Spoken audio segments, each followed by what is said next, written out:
Once upon a time, there was a boy named Edsel Ford. Edsel Ford's father was Henry Ford. Henry Ford changed the world in 1908 with the introduction of the Model T Ford. Now, the Model T Ford wasn't a brilliantly designed automobile. It was a well-designed car.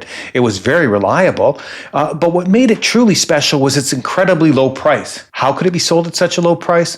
Well, Henry had adopted the concept of an assembly line in the production of the Model T, and this allowed the labor component of the car to be substantially reduced to the point where he was able to sell you a Model T for as little as $270 a unit.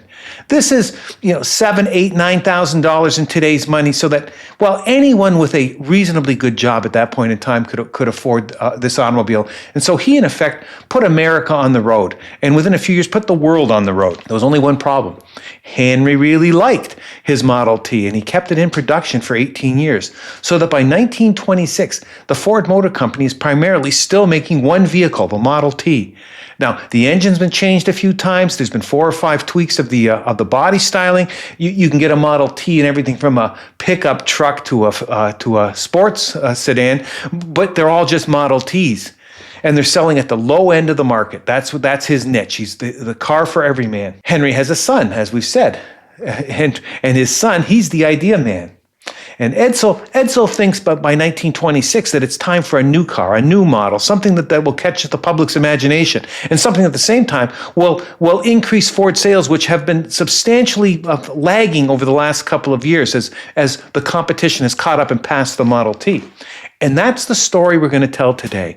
The internal fights between Edsel Ford and Henry Ford over control of the Ford Motor Company and the direction the company's going to take.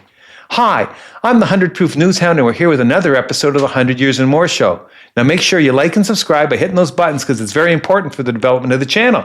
So let's dive in and see what the story's all about. Now, Edsel's born in 1893 in Detroit. He's the only son of Henry and Clara Ford. He attends high school in Detroit, but he never attends college. He's one of that group of fellows that we've seen time and time again that rather than go to university, go off and they become engineers, they develop their own company, they become entrepreneurs.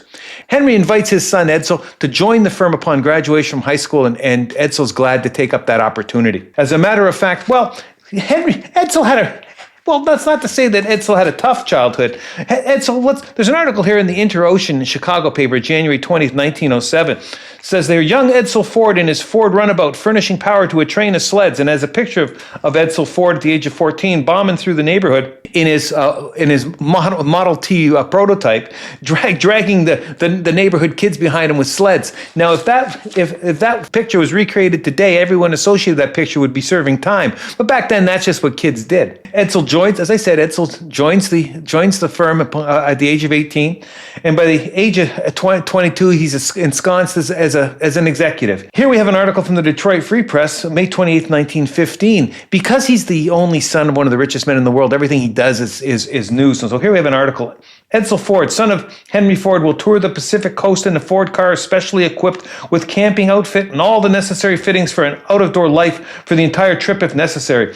The start will be made from Detroit, and he's going to go to Detroit, to St. Louis, to Kansas City, to Denver, then on to the Grand Canyon, then down to San Diego to see the World's Fair that's playing at that time, and then up to Los Angeles. It's going to be covered by the press the entire way. In 1919, something amazing happens. Henry Ford appoints his son to be president of Ford Motor Company.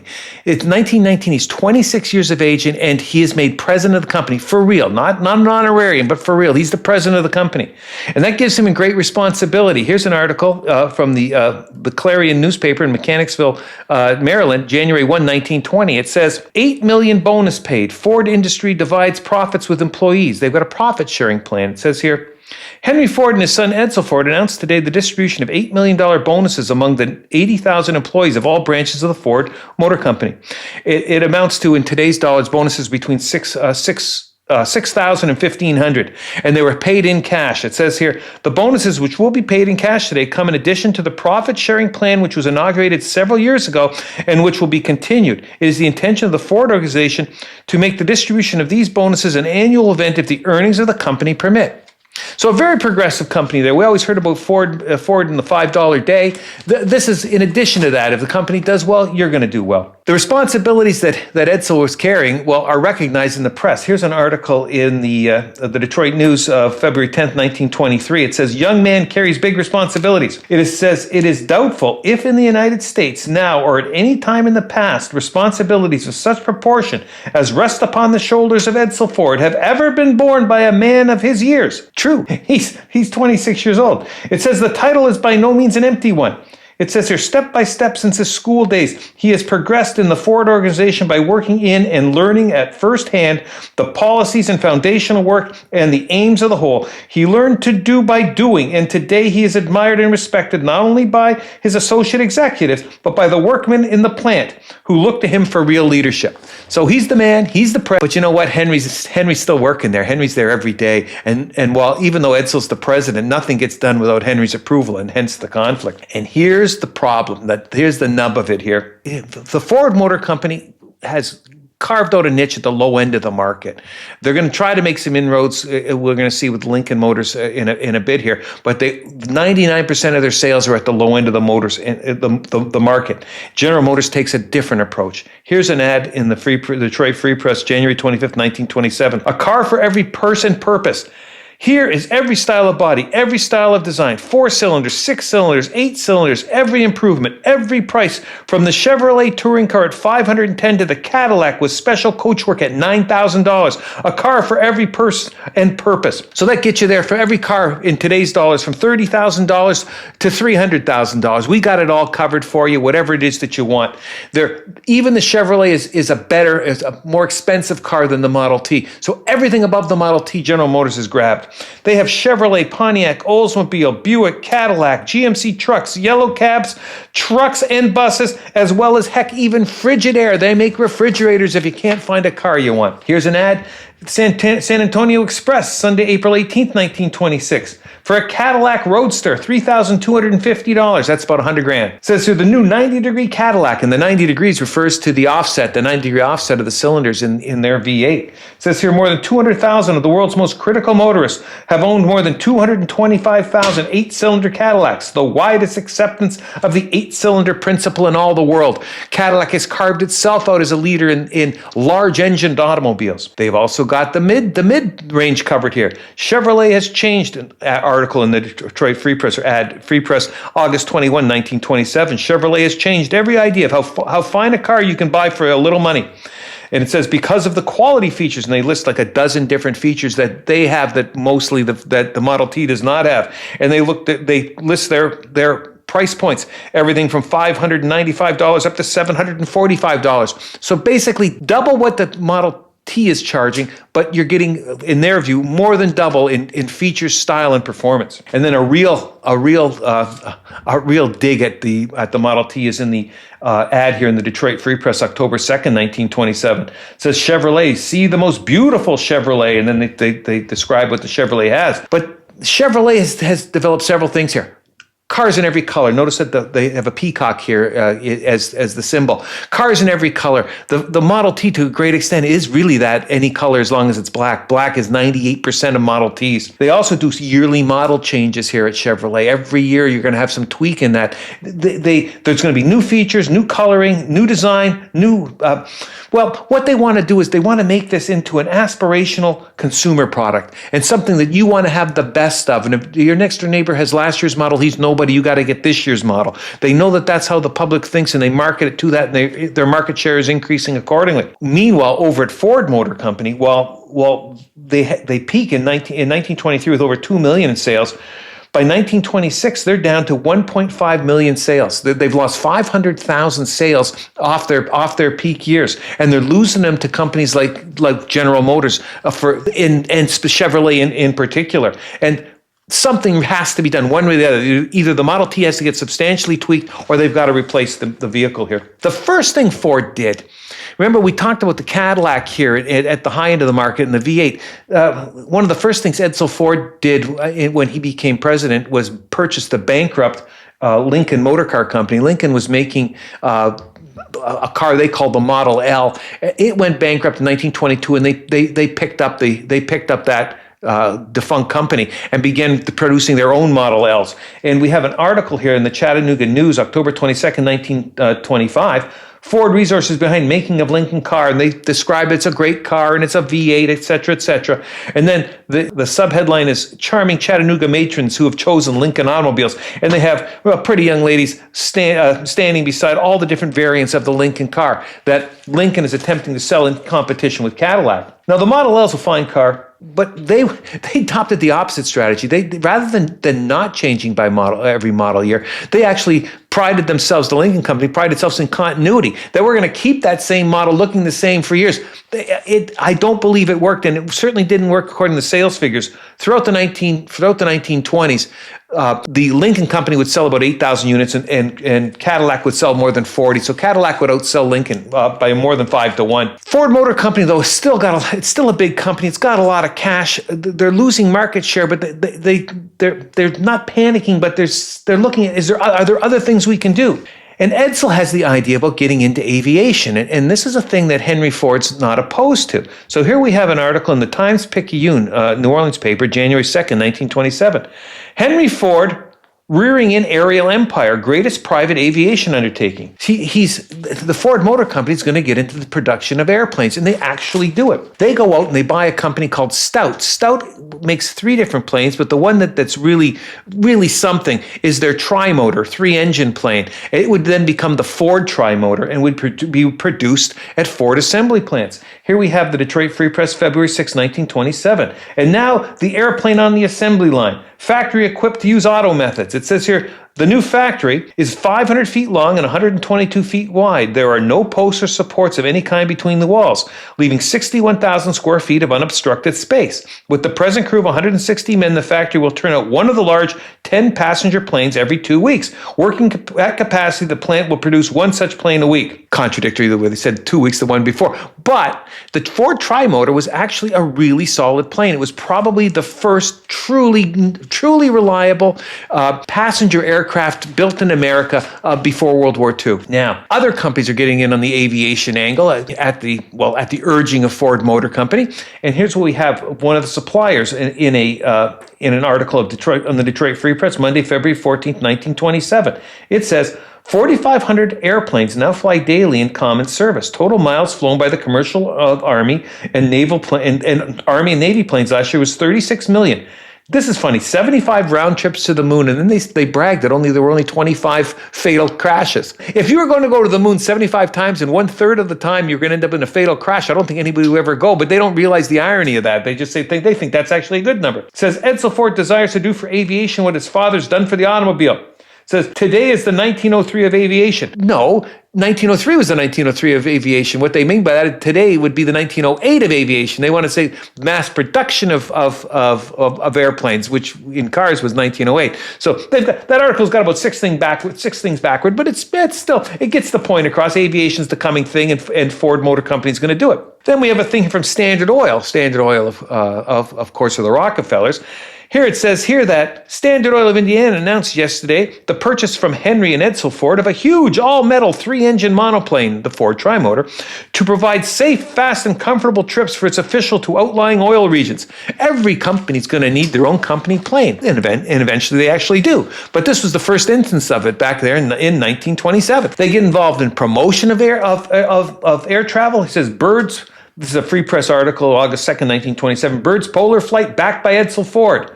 Explorer may use planes from plant. He pays tribute to manufacturers' qualities as practical dreamers. Says the Fords are practical dreamers. I don't know how dreamy they are, but they have an idea.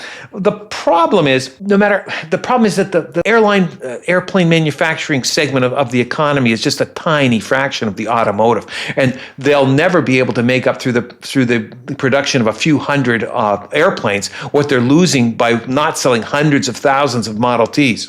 And as if that's not enough, 1927 is a heck of a year for the Ford family. Here's a Detroit Free Press article. back in the late 1920s or early 1930s, kidnappings were all the rage. It was a big deal, culminating with the Lindbergh baby here.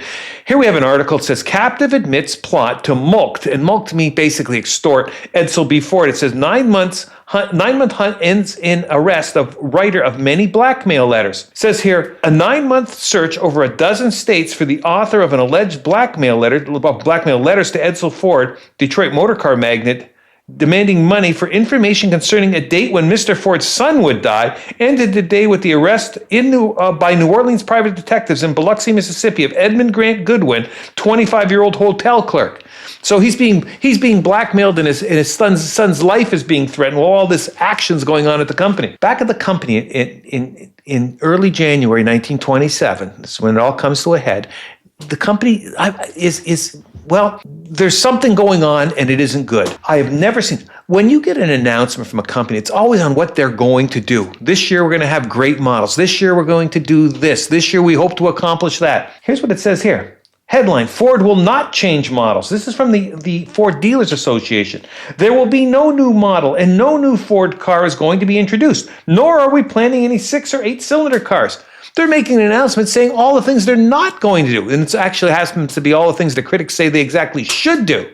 So I've never seen a thing where they're announcing what they're not going to do. And I guess it's the Dealer Association just trying to say, hey guys, come on in and buy a car. We're not changing our car this year. We may change it in the future, because nobody wants to go in and buy last year's model right before the next year's model is announced. So they're preemptively saying, we're not changing anything. But it sure sounds negative and defeatist. Then we have the Springfield Daily Republican, January 2nd, the next day. Henry Ford saying the same thing. Ford asserts Model T is good enough for him.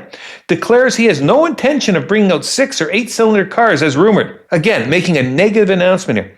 The whole of Detroit, the automobile industry of the country at large, has been waiting with no little interest to learn what Henry Ford will do next year. His competitors say that the Ford car cannot compete with the newer 6s sold so largely in 1926. And they're right. The larger engine cars from the other manufacturers sold at reasonable price points are killing him. And he still refuses to change. And he points to the fact that, well, heck, we've sold 15 million of these things, which they have.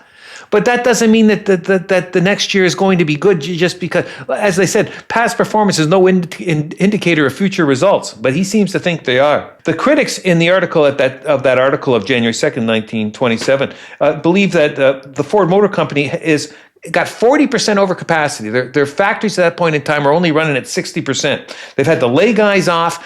They've gone to a 5-day work week when their standard work week was 6 days before.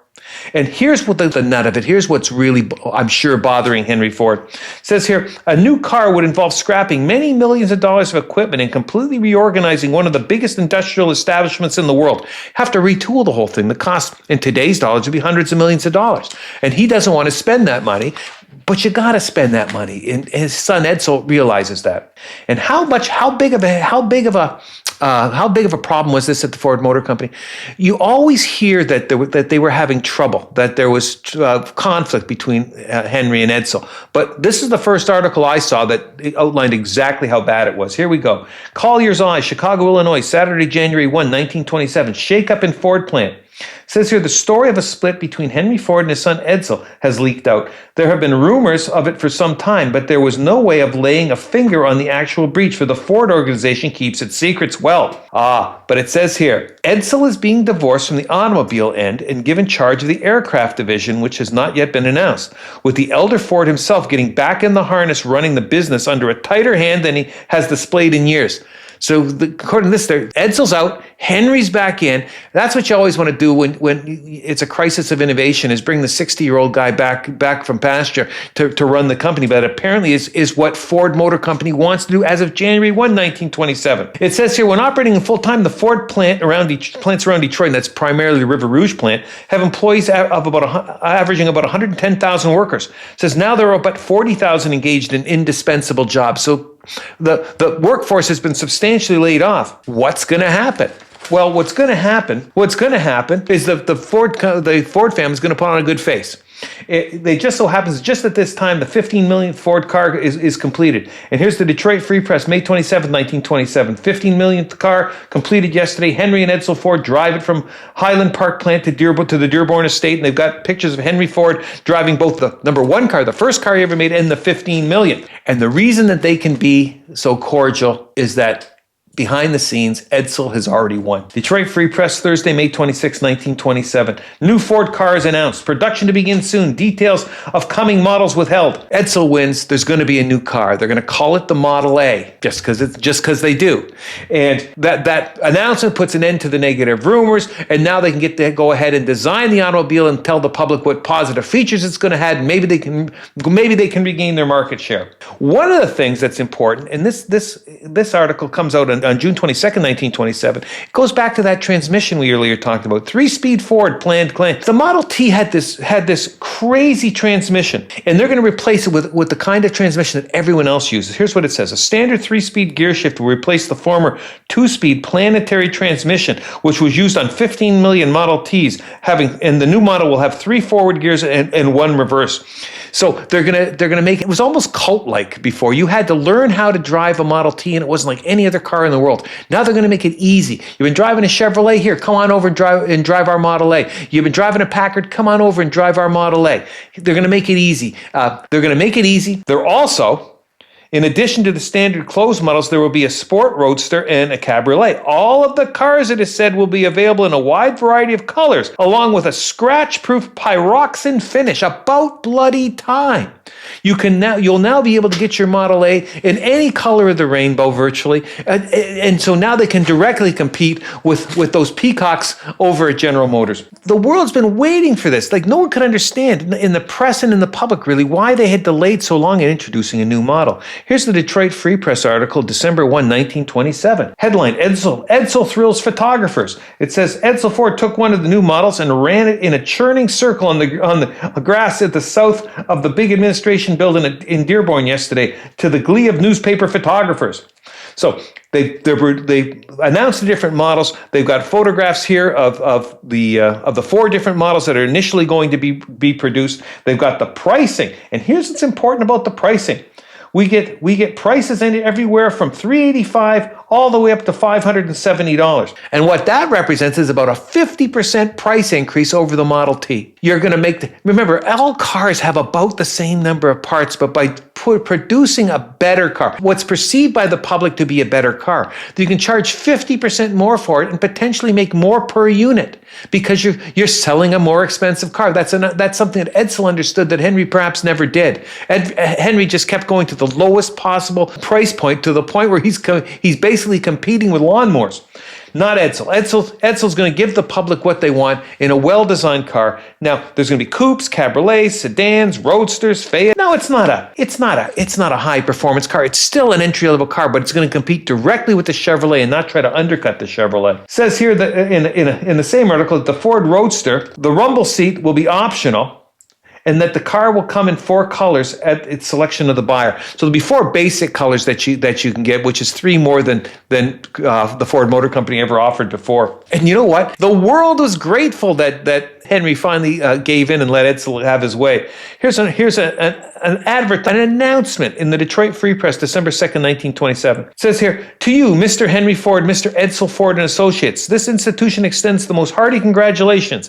Again, you've accomplished the seemingly impossible. By your vision, your determination, your tenacity, and your unselfish representation of the public, you have given to Detroit a new inspiration, a new goal, a new idea of expansion, and new determinations of attainment. The public has expected much from you, and you have not disappointed, but given them even more than was expected." Well, that's pretty lavish praise being heaped upon the Ford Motor Company just for bringing out a new bloody model after 18 years. But just the announcement of the car has ripples throughout the economy. Here's an article in the Detroit Free Press, August 7th, 1927. "New Ford car work to begin in Canada soon." Well, there's always been a Canadian subsidiary. There's always been Ford Canada, and Ford used to employ in the Windsor area a place called Ford City, which is right next to Walkerville, which is right next to Windsor. They used to make the Model T there when it was booming a few years back, and they'd have as many as 5,000 employees. Now they're talking about hiring 6,000 employees at the new plant to make Model A. In addition, the Rouge plant's kicking back in Detroit. And they anticipate having as many as 125,000 people. Think of that, 125,000 people in one factory. They're thinking to have as many as 125,000 people there for the production of Model A's.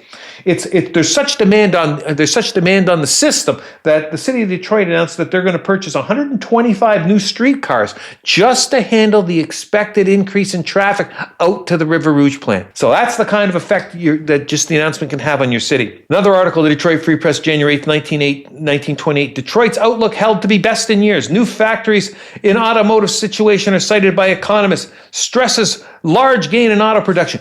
Just the very fact they announced this is rippling through the economy. Article here, January 1, 1928. New Ford of the Free Press. New Ford car puts whole nation in high. Wheels of all industry again to spin at top speed is prediction. This is like priming the pump.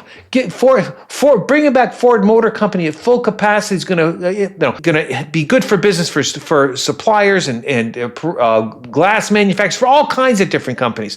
It's going to ripple through the economy. It says here, now that the car for which the world has been waiting is ready to travel the streets of the world, the brakes will undoubtedly be let out in almost every line of business, and prosperity once more descend upon the land. Not that this is a one-man country, but when the magnitude of the Ford plan is realized, it is not a difficult matter to understand how all the rest of the world travels in low gear when the Ford plant is out of gear. So the economy works best when Ford Motor Company is working at full capacity. And did it work? Well, yes. By 1928, the next year, automobile output above 4 million. They're turning out more than 400,000 cars of all manufacture a month. Over 4.5 million cars are going to be produced in 1928, and that lets the automobile industry slide into the Great Depression, at least with some momentum and some really first-rate products. By 1930, the full year of the Great Depression, Ford was selling 1,140,000 units, with Chevrolet selling 640,000 units. So Ford had gone back into its position as leader in the industry. But most importantly, they're producing a car that's producing more profit per car than their previous car, and the Ford Motor Company's in great shape. So did Edsel save the company? Well, you know what? He probably did. Had they gone another year with disastrous lower sales totals, if they'd lost another 500,000 in sales, they may not have been able to turn this thing around before the Great Depression kicked in. As it was, they were able to restock their war chest. They were able to, for 2 years, to sell profitable automobiles before the Depression. And even when the Depression started, they had enough cash to develop the 32 Ford, 33 Ford, those cars from 32 to 35 that became the hot rodder, the car of choice, the Little Deuce Coupe. Those cars are from the early 1930s, which probably would not have been able to be produced had they just rode the Model T down into the dirt. As it was, the Model A sold 1 million units, saved the company, and Ford Motor Company continues to the present. Well, at the end of a trying day like that, it's time to, let's conclude the day with one of our themed cocktails, and we're gonna have ourselves an Edsel. Didn't think there was an Edsel, did you? But there is. It's a Negroni with a twist. Okay, we got 1 ounce of dry sherry, 1/2 ounce of Campari to give some bitterness and some sweetness, 1/2 ounce of chili liqueur, which you can get, and that'll give you some heat and some sweetness, and 1/2 ounce of sweet vermouth. Fill a highball glass 3/4 way with ice, pour the ingredients in, stir till you get a nice dilution on that, and then add 2 ounces of sparkling wine. Prosecco would do to top it off, and then gently stir that Prosecco in, just gently, to gotta keep some carbonation there, and enjoy your Edsel. A great drink to end a great day. Now, remember, like and subscribe. It's important to the continuation of the channel, and we'll see you again next week, folks. Okay, take care, everybody.